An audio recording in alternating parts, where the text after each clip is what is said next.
সুপ্রিয় দর্শক মন্ডলী, দীর্ঘদিন অপেক্ষার পর আবার চৈত মাসের শেষ দিক দিয়ে আমি চলে আসলাম ভুয়া টিভির ভুয়া খবর নিয়ে। এ সময় সঙ্গে আছি আমি নঙ্গরে মুদি।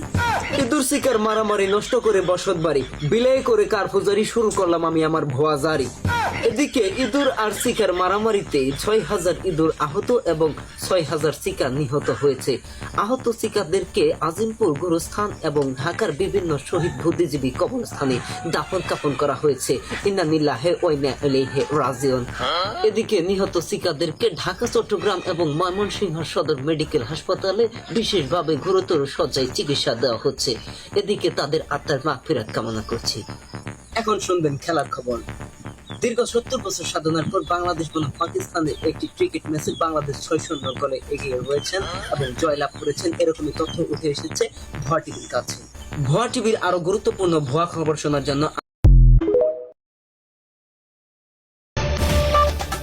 সুপ্রিয় দর্শক মন্ডলী, দীর্ঘদিন অপেক্ষার পর আবার চৈত মাসের শেষ দিক দিয়ে আমি চলে আসলাম ভুয়া টিভির ভুয়া খবর নিয়ে। এ সময় সঙ্গে আছি আমি নঙ্গরে মুদি।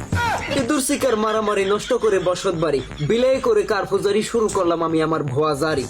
এদিকে ইঁদুর আর শিকার মারামারিতে ৬,০০০ ইঁদুর আহত এবং ৬,০০০ শিকার নিহত হয়েছে। আহত শিকারদেরকে আজিমপুর গুরুস্থান এবং ঢাকার বিভিন্ন শহীদ বুদ্ধিজীবী কবরস্থানে দাফন কাফন করা হয়েছে। ইন্না নিল্লাহি ওয়া ইন্না ইলাইহি রাজিউন।